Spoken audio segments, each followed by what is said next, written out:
Virus है जो चेचक की बीमारी होती थी उसी के फैमिली का वायरस है। अवेयरनेस यदि फैलाई जाती है पूरे देश में तो कोई भी किसी भी तरह का वायरस हो उससे हम बचा जा सकता है। कोरोना के टाइम पे भी जो केंद्र का रोल था और स्टेट का रोल था वो बिल्कुल डिफरेंट था। केंद्र अपनी तरफ से प्रयास कर रहे थे पर स्टेट उस तरह का रिप्लाई नहीं दे रहे थे। पिछले 2 सालों में लोगों के जीवन शैली उसमें बिल्कुल परिवर्तन हुआ है। हमने 2020 और 21 में बहुत सारे अपने लोगों को खोया है। हम जानते हैं कि हमें इस बीमारी से लड़ना किस तरह से है। नमस्कार, आप देख रहे हैं न्यूज इंडिया। आपके साथ मैं हूं निदा अहमद लेकर के हाजिर हूं एक बार फिर से आप सभी के सामने विजाज इंडिया का, जिसमें आज हम जानने की कोशिश करेंगे कि एक नया वायरस भारत में लगातार धीरे धीरे दस्तक दे रहा है। लेकिन जिस तरीके से हमने देखा कोरोना काल में क्या कुछ हुआ, न जाने कितने लोगों की जाने गई। कोई घर ऐसा नहीं था जिस घर से अर्थी न उठी हो, कोई घर ऐसा नहीं था जिस घर से जनाजा न उठा हो। लेकिन अब एक नया वायरस यानी मंकी पॉक्स जो है वो धीरे धीरे पैर पसार रहा है। कितना खतरनाक है ये वायरस और इससे निपटने की हमारी सरकार की क्या है तैयारी, यही सब हम जानेंगे। मेहमानों का बड़ा पैनल हमारे साथ जुड़ेगा और इसके साथ साथ दिल्ली की जो जनता है, जो आवाम है, वो भी हमारे साथ मौजूद है। वो भी अपनी राय रखेगी कि वो सरकार के इंतजामों से कितनी खुश है। आइए आप सभी का तारुफ सबसे पहले मैं अपने खास मेहमानों से करा देती हूँ, उसके बाद अपने इस मिजाज इंडिया के शो को आगे हम बढ़ाएंगे। सबसे पहले हमारे साथ संजीव कौशिक जी मौजूद हैं, जो कि आपको बताने के राजनीतिक विश्लेषक है। इनके अलावा हमारे साथ डॉक्टर मनोज जी, जो कि मैक्स हॉस्पिटल से हैं। साथ ही साथ हमारे साथ रमनीश वत्सी, जो कि राजनीतिक विश्लेषक है, वो भी हमारे साथ मौजूद है। सबसे पहले डॉक्टर मनोज साहब, मैं आप ही के पास आना चाहूंगी, क्योंकि देखिए ऐसे वक्त में जब कोई नया वायरस एंट्री करता है तो डॉक्टर्स की भूमिका बहुत अहम हो जाती है। सर, सबसे पहले तो ये सतर्क कीजिए, जितनी आवाम यहाँ पर खड़ी है, कि ये वायरस कितना खतरनाक है कोविड से। देखिए, ये जो मंकी पॉक्स वायरस है ये बेसिकली एक जूनोटिक डिजीज़ है। जूनोटिक डिजीज़ का मतलब होता है कि एनिमल से ह्यूमन में आया है। तो सबसे पहले ये 1958 में बंदरों में पाया गया था और पहला मानव में जो केस है वो 1970 में पाया गया। उसके बाद अभी जो 2022 का जो आउटब्रेक हुआ है, इसमें 2 वेराइटीज़ के मैक्सिमम पॉक्स वायरस, बेसिकली ये स्मॉल पॉक्स वायरस जो चेचक की बीमारी होती थी उसी के फैमिली का वायरस है, पॉक्स विराइडी फैमिली का है। तो इसमें 2 तरह के हैं। एक जो वेराइटी है जो कॉन्गो या वेस्टर्न अफ्रीकन कंट्री से जो आई है, उसमें जो मरने की दर है या मृत्यु दर है, केस फैटलिटी रेट है, वो थोड़ी हाई है, 10% के आसपास है।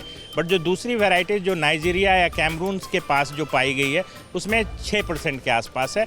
तो उतना घातक नहीं है, लेकिन ये चेचक से मिलती जुलती हुई बीमारी है। और इसमें अक्सर जब एक्सपोजर्स होता है तो ये किसी इन्फेक्टेड आदमी से या एनिमल से, खास करके जो चूहे हैं, रोडेंट्स हैं, जो वाइल्ड स्क्विरल हैं, जो गिलहरी हैं, उनसे हुआ है। और बंदरों का मंकी पॉक्स इसलिए नाम पड़ा है कि कुछ बंदर्स जो रिसर्च के लिए रखे गए थे उनको पहली दफ़ा हुआ था पहले। बट वास्तव में ये रोडेंट्स से या आपके ये चूहों से फैलने वाली बीमारी है और फिर आदमी से आदमी में भी फैलेगा। संजीव जी, दिल्ली सरकार कितनी तैयार अगर इस तरीके का कोई वायरस और नया दस्तक देता है तो? देखिए, दिल्ली के मुख्यमंत्री ने 2 दिन पहले ही लोगों को ये बात बताया है कि ज़्यादा घबराने की ज़रूरत नहीं है। हम बिल्कुल मुकम्मल व्यवस्था इसके लिए किए हैं। LNJP में इसके लिए हमने बेड की व्यवस्था कर दी है। देखिए, पिछले 2 सालों में लोगों के जीवन शैली की भी जो पहली शैली थी उसमें बिल्कुल परिवर्तन हुआ है। हमने 2020 और 21 में बहुत सारे अपने लोगों को खोया है। हम जानते हैं कि हमें इस बीमारी से लड़ना किस तरह से है। डॉक्टर ने जैसे जैसे बताया है, आपको सावधानी बरतनी है, कहीं से भी कोई कोताही नहीं करनी है। जहाँ कहीं भी उसके लक्षण दिखाई देते हों, आप बेहिचक जाएँ, डॉक्टर से मिले। या फिर दिल्ली सरकार की तरफ से भी ये व्यवस्थाएं की गई है कि बाहर से यदि कोई फ्लाइट आती है तो सबसे पहले उनको देखा जाए, चेक किया जाए। कहीं कोई लक्षण दिखाई देता हो तो सबसे पहले उनको डॉक्टर के यहाँ ले जाया जाए। तो वो तमाम व्यवस्थाएं हैं। कृपया घबराएं नहीं, शांति के साथ लक्षण पर ध्यान दें। यदि कोई इस तरह का लक्षण दिखाई देता हो, निश्चित रूप से डॉक्टर से। ठीक है, रमनीश जी आपके पास आऊँगी, एक जनता से बीच से सवाल ले लेते हैं जी। मैडम, दिल्ली की सरकार हॉस्पिटल में आप जाके देखिए, ना दिल्ली सरकार ना BJP, हर डॉक्टर ना, हम इतना पब्लिक को जाकर लेने में जाकर देखते, ना दवाई है ना डॉक्टर मिलेंगे टाइम से मिलेंगे। रेवा कोरोना में कितने आदमी मर गए थे। कोई सरकार सिर्फ अपनी जेब भरती है, ये जेब भरने के अलावा कुछ भी नहीं है। आप हॉस्पिटल में जाकर देखिए, ना दवाई मिलेगी आपको, ना टाइम से कोई डॉक्टर मिलेगा आपको या टाइम से। ये सब झूठ बोलते हैं, यहाँ पे आकर टीवी के सामने झूठ बोलते हैं। और सरकार, दिल्ली सरकार क्या, ये BJP सरकार भी नकम भी है। ठीक है संजीव जी, क्या ये इंतजाम थे? निश्चित रूप से जनता है। जनता यदि गुस्से में है तो जनता का काम है, यदि कहीं कोई परेशानी उनको हुई होगी तो उन्होंने कहा, वो ये बताते कि किस हॉस्पिटल की बात कर रहे हैं, किस अस्पताल की बात कर रहे हैं। शायद उसको दुरुस्त करने में हमें ज़्यादा सहूलियत होती, लेकिन वो चले गए। शायद वो सामने होते तो उनसे पूछते हम। कोई परेशानी है तो वो बताना चाहिए। ठीक है, तौर पर उस पर ध्यान दिया जाए। ठीक है, ठीक है। अभी कोई लोगों तक जागरूकता भी नहीं पहुंची है इस बचाव से, इसके बचाव, बीमारी से बचाव के कोई दिशा निर्देश भी अभी सरकार की तरफ से जारी नहीं हुए हैं। तो जनता को इससे बचाना है तो उन्हें समय पर अपनी स्वास्थ्य विभाग को बताना होगा कि समय समय पर वो जो जनता को जागरूक करते हैं। बिल्कुल रवनीत जी, अभी तक कह रहे हैं कि देखिए सरकार की तैयारी कोई नजर नहीं आ रही कि अगर ये वायरस धीरे धीरे फैलता है, तेजी से पैर पसारता है तो कैसे निपटेंगे, लोगों को जागरूक तक नहीं किया जा रहा। देखिए, खामियों को थोड़ा सा छोड़ दिया जाए तो हम सब ने देखा है कि आज मोदी सरकार ने किस तरह से स्वास्थ्य सेवाओं में योजनाओं में किस तरह से फैलाया है पूरे देश में। आप देखिए कि जितनी हमारी देश की आबादी उससे ज़्यादा वैक्सीन अभी तक में लग चुके हैं। फिर हम दिल्ली सरकार की बात करते हैं, मंकी पॉक्स के जहाँ तक अभी 4 ही मरीज पाए गए हैं और वो भी केरला से आया है। सैंपल के लक्षण के रूप में हम देखें तो बुखार और इसमें ज्वर जो है, उसके बाद फिर घाव के रूप में ही आ रहा है। लेकिन इसमें भी आप ज़रूरी गाइडलाइंस जो है स्वास्थ्य विभाग, केंद्रीय स्वास्थ्य विभाग के द्वारा दिया गया पूरे देश में दी जा रही है कि 21 दिन तक एहतियात बरतना है। लेकिन जो ज़रूरी चीज़ें चाहिए, जो आम जनता को चाहिए, जागरूकता चाहिए। सबसे पहले बात है, देखिए जो कोरोना में हमने जो अपने लोगों को जो खोया वो नहीं चाहते। केंद्र सरकार जो है इसमें अवेयरनेस की ज़रूरत है। केंद्र सरकार है चाहे दिल्ली सरकार, अवेयरनेस यदि फैलाई जाती है पूरे देश में, एक सही मैसेज दिया जाता है तो बहुत कोई भी किसी भी तरह का वायरस हो उससे हम बचा जा सकता है। और यही चीज़ दिल्ली सरकार की तरफ से भी होनी चाहिए। लेकिन ये चीज़ें होती नहीं है, जिसका हम सब ने देखा है कि मोहल्ला क्लिनिक का क्या हाल है, जो अस्पताल है। आज हम सब देख रहे हैं कि दिल्ली सरकार में नाकामियों की वजह से ही जिस कदर से फैला था कोरोना, हम सब ने देखा क्या हाल था। और ये नाकामियाँ जो है सीधा ठीकरा हम केंद्र सरकार के ऊपर फोड़ देते हैं तो ये उचित नहीं होगा। जिम्मेदारी तो दोनों ही सरकारों की बनती है। जिम्मेदारी जी, पहले भी कोरोना के टाइम पे भी जो केंद्र का रोल था और स्टेट का रोल था वो बिल्कुल डिफरेंट था। केंद्र अपनी तरफ से प्रयास कर रहे थे पर स्टेट उस तरह का रिप्लाई नहीं दे रहे थे।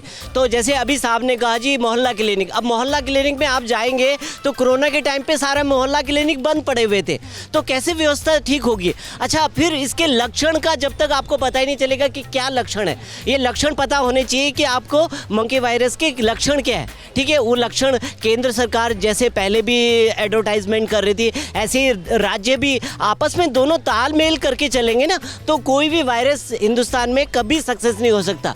पर तालमेल होना बहुत ज़रूरी है। एक आदमी अगर स्टेट कुछ चीज़ भेजती है तो राज्य उसको इम्प्लीमेंट नहीं करते, राज्य उसके अगेंस्ट में काम करने लग जाते। तो इसी वजह से तालमेल की वजह से सिस्टम खराब हो जाता है। पोस्टर के जरिए जागरूक करने की कोशिश होगी आम आदमी पार्टी की तरफ से।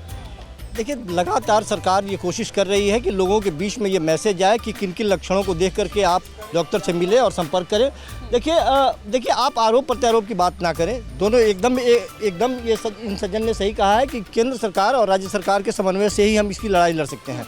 किसी भी सरकार में ये इतनी हिम्मत नहीं है, जितने बड़े कोरोना ने आक्रमण किया था कि अकेले लड़ ले।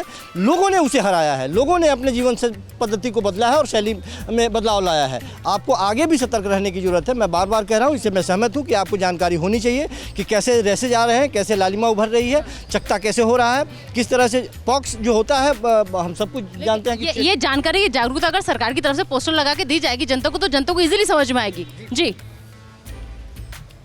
हमारे डॉक्टर साहब महोदय ने जानकारी दी, धन्यवाद। परंतु आप रो क्यों रहे? भावना आ जाती है, वैसे नहीं रो रहा। किसी अपने को खोया है क्या? आपने कोई समस्या नहीं है, कैसी भी नहीं। लेकिन डॉक्टर साहब ने न तो इंजेक्शन के लिए कुछ बोला, न दवाई के लिए दवाई कौन सी खानी चाहिए ये बोला, और न कोई दूसरी बात रही। लेकिन आगाह किया है, ये धन्यवाद के पात्र हैं। अच्छा, ये अपनी तरफ से एक बात कहना चाहता हूँ दूसरे डॉक्टर साहब के अलग। आयुर्वेद में सल्फर का और चिरायते का प्रयोग करेंगे तो इससे बचने के तरीका बच सकते हैं, जो अब तक मैं जानता हूँ। अच्छा, क्या काम करते हैं आप? अब तो कुछ नहीं करता है, घर बैठा रहता। ये जानकारी कैसे मिली? क्योंकि आपकी ये बात हो सकता है किसी के काम आ जाए। बुजुर्गों से मिली। बुजुर्गों से मिली। जी डॉक्टर साहब, ये फार्मूला क्या वाकई में कारगर है वो जो बता रहे? देखिए, मैं सबसे पहले तो उनका सवाल मुझे बहुत अच्छा लगा कि लोगों को ये पता होना चाहिए ये लक्षण क्या होते हैं। तो ये जो वायरस आता है इसमें पहले मतलब जब आपको दाने निकलते हैं, जैसे चेचक के दाने जैसा मैक्यूल्स बोलते हैं, उसके 3-4 दिन पहले फीवर आता है, आपको सर दर्द होती है, पूरे शरीर में दर्द होता है। साथ में एक बहुत इंपॉर्टेंट चीज़ है जो इसको अन्य चेचक के तरह की बीमारियों से अलग करती है, ये जो लिम्फ नोड्स होते हैं जिसको आप लसिका ग्रंथि कहते हैं, वो गांठें बढ़ जाती हैं। यहाँ बढ़ सकती है, एक्जिला में बढ़ सकती है, ग्रोइन में बढ़ सकती है। तो ये लिम्फ नोड का बढ़ना, फीवर आना और इस तरीके का जो बदन में दर्द होना, ये प्रारंभिक लक्षण है। उसके बाद आपके रैसेज आते हैं। रैसेज भी इनके टिपिकल हैं, पहले हाथ पे आते हैं, पैरों पे आते हैं, फिर आपके सब लोग ध्यान से सुनिएगा, ठीक है, ये लक्षण ताकि आप लोग भी पहचान पाएं। इम्पॉर्टेंट है। जैसे आपको ये आता है और इसका जो इंक्यूबेशन पीरियड है या आपका जब एक्सपोजर होता है किसी इन्फेक्टेड आदमी से तो करीब करीब 7 से 14 दिन है। तो और इसमें जो दाने बनते हैं वो 3-4 स्टेज से पास करते हैं। मैक्यूल्स होता है, फिर पैपुल्स होता है, फिर वेसाइकल्स होते हैं। वेसाइकल्स मतलब ऐसे दाने जिसमें पानी भरे होते हैं। अगर वो इन्फेक्ट हो गया तो पस्चुल होता है। तो ऐसे पूरे तरह से आप मानिए 3 वीक्स तक परसिस्ट करते हैं। तो आपको ऐसे मरीज से 3 हफ्ते तक दूर रहना है। जहाँ तक इन्होंने बोली, मुझे आयुर्वेद की जानकारी नहीं है, बट जो एंटीवायरल ड्रग हैं जैसे टेकोविरिमेट, ये एक ब्रॉड स्पेक्ट्रम एंटीवायरल ड्रग है जिसको उन्हीं लोगों को इस्तेमाल करना है जिसमें बहुत हाई रिस्क है बीमारी की। अन्यथा जो सपोर्टिव ट्रीटमेंट है जिससे कि आप जैसे इसके कॉम्प्लिकेशंस हो सकते हैं, आपको लंग्स में निमोनिया हो सकता है, आंखों में दिक्कत आ सकती है, तो इन सब चीज़ों को सपोर्टिव ट्रीटमेंट देना है। इसके लिए वैक्सीन्स भी उपलब्ध हैं, बट वैक्सीन्स भी उन्हीं लोगों को लगवाना है जो या तो वायरस हैंडल करते हैं या जिनको बहुत हाई रिस्क है, जो इम्यूनो डेफिशिएंट हैं। पहचान कर लेना सबसे पहले बहुत ज़रूरी है, पहचान कर लेना। जी, आप कुछ कह रहे थे। मैडम ऐसा है, मैं तो केजरीवाल जी को एक ही सलाह दूंगा। पिछली बार जब कोरोना हुआ था उनको ये पता नहीं था कि मेरे पास ऑक्सीजन है या नहीं है। अभी भी उनको ये पता नहीं मेरे पास ऑक्सीजन है या नहीं है। टीवी डिबेट इतनी होती है, कभी मतलब वहाँ उनके प्रवक्ता ये नहीं कहते कि इससे ये वो है, अवेयरनेस ये हो, कोई डॉक्टर को बिठा दो इनकी तरफ से। सवाल लेंगे उनसे इसका जवाब आपके सवाल का लेंगे। आप बीमारी कोई भी हो, चाहे महामारी हो, बेसिकली सलाह डॉक्टर्स को देनी चाहिए। लेकिन हिंदुस्तान का दुर्भाग्य ये है कि राजनीतिक पार्टियाँ कूद जाती हैं और वो अपना वो जो है वो सलाह मशवरा देना शुरू कर देती हैं। देश में 2 सालों से देख रहे हैं कि कोरोना महामारी है और सरकार हमेशा चुनाव करवाती है। कोरोना के दरमियान भी हमने देखा कि बिहार में चुनाव हुआ, फिर बंगाल में चुनाव हुआ, और सरकार ना स्वास्थ्य पे बात करती है अच्छे तरीके से, और शिक्षा के नाम पर हर एक यूनिवर्सिटी को बंद कर देती है, और ऑनलाइन एजुकेशन के नाम पर मजाक होता है।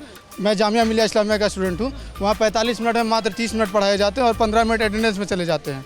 तो एक तो बेरोजगारी उत्पन्न कर रही है, और अभी एमसीडी के चुनाव के लेकर सरकार कर रही है जागरूक। आप जगह जगह देखेंगे वहाँ पे लिखा मिल रहा है कि बीजेपी हटाओ एमसीडी में चुनाव में, फिर केजरीवाल को जिताओ। तो ये कैसी नीति है और ये कैसी महामारी है कि आप 2 सालों से लगातार एक तो देश की जनता को बर्बाद कर रहे हैं, और ऊपर से आप ट्रेन बंद कर रहे हैं, ट्रेन में जनरल डब्बे को ख़त्म कर रहे हैं। जनता कैसे चले, कहाँ जाए फिर, और आप तो खुद एसी के डब्बे से चलते हैं। ठीक है रवनीत जी, जनता का सवाल ये है कि चुनाव पर तो सबका फोकस हो जाता है, चुनाव पर सारी सरकारों का ध्यान चला जाता है, चुनाव के बाद हर पार्टी करती है, लेकिन अगर इस तरह की कोई आपदा आती है, इस तरीके का कोई वायरस आ रहा है, उसके बारे में कोई बात नहीं करना चाहता। क्यों?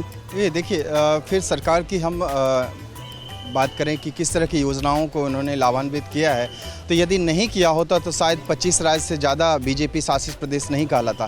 फिर बात आती है कि चूँकि हम दिल्ली के टॉपिक मंकी पॉक्स की बात करें तो दिल्ली सरकार कस्में वादे निभाएंगे हम, इस तरह के गाने से नहीं होगा।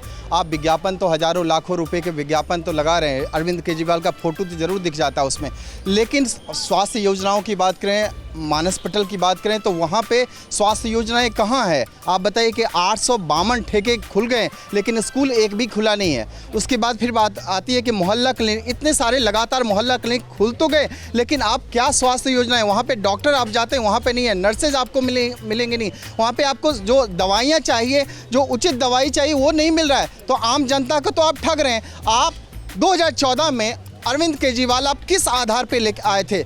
साफ सुथरी छवि, एकमात्र आप अपने आप को सत्य हरिश्चंद्र का आप अपने आप को दिखा रहे थे कि आप सत्य, उनसे बड़ा कोई नेता ही नहीं है।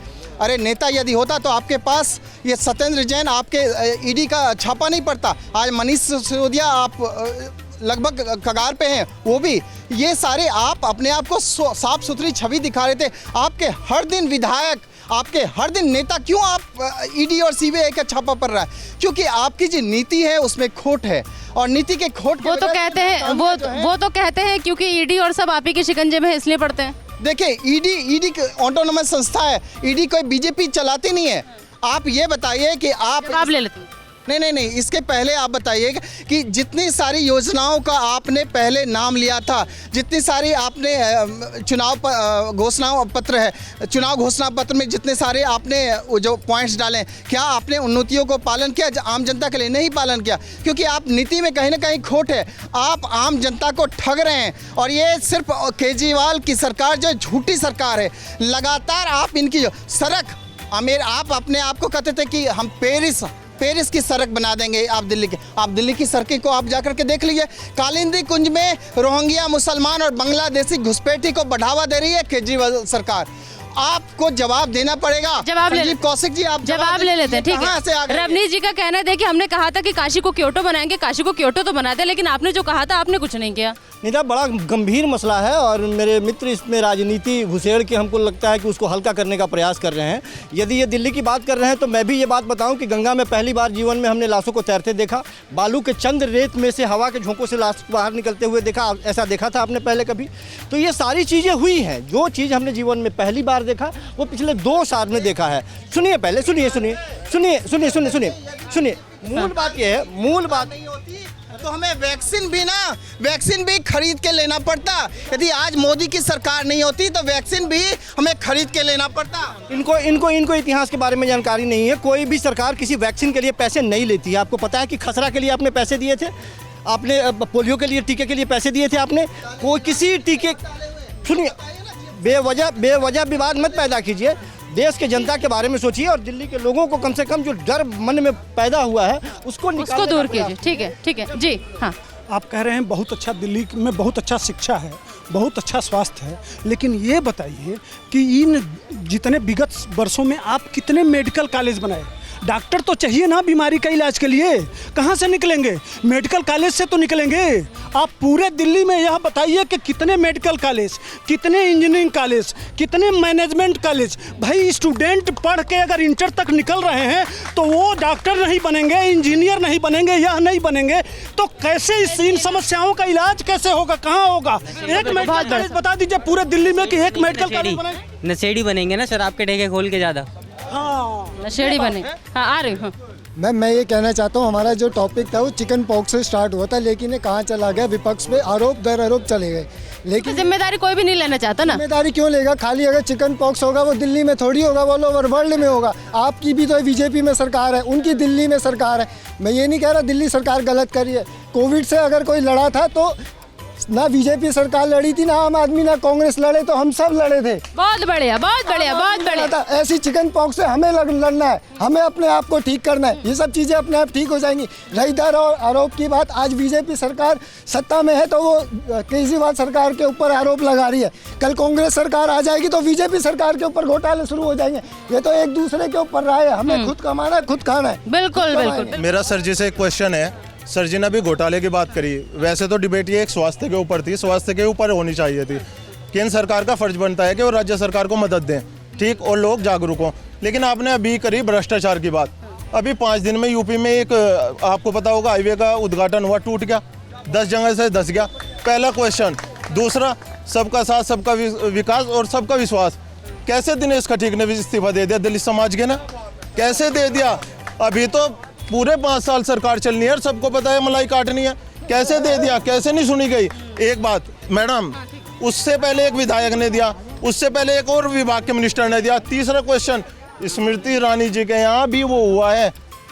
अभी आपने देखा होगा, छोटी सी मतलब एक ट्वीट करने पर अरेस्ट हो जाता है एक पत्रकार।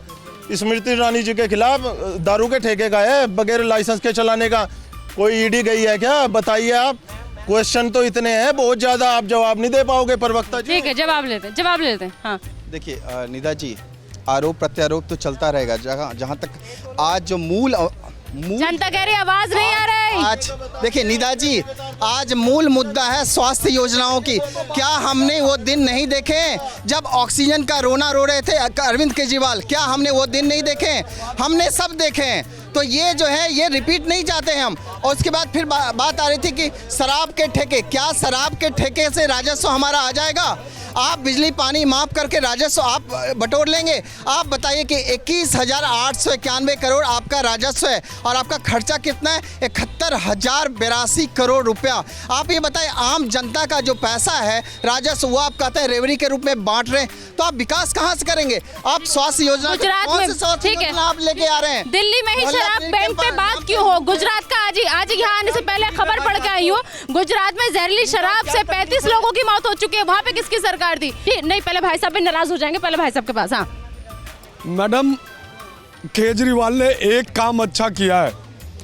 मेरी आज 50 साल की उम्र हो रही है, अब तक किसी भी डिबेट में कॉलेज स्कूल की बात नहीं होती थी, कम से कम उसने कुछ तो ऐसा करा कि आज मजबूर है लोग बात करने के लिए। भाई साहब भी बोले मजबूरी है, नहीं अब से पहले तो बात ही नहीं होती थी स्कूल को। आप भाई साहब जवाब देना चाह रहे हैं? मैं इसलिए बोला हूँ कि आज उत्तर प्रदेश में इंफ्रास्ट्रक्चर नहीं था, हर जिले में एक मेडिकल कॉलेज बन रहा है। मैं चैलेंज कर रहा हूँ कि पूरा उत्तर प्रदेश में उस जिले का नाम बताइए जिसमें मेडिकल कॉलेज नहीं बन रहा है, लेकिन दिल्ली में बताए सिर्फ 2 मेडिकल कॉलेज का नाम बता दे, मैं गुलामी लिखा लूंगा। केवल कॉलेजों की संख्या बढ़ाने से क्वालिटी नहीं आएगी। हमारे देश में 15 लाख से ज़्यादा इंजीनियर बने, मैं खुद इंजीनियर हूँ, मैं बीटेक किया हूँ।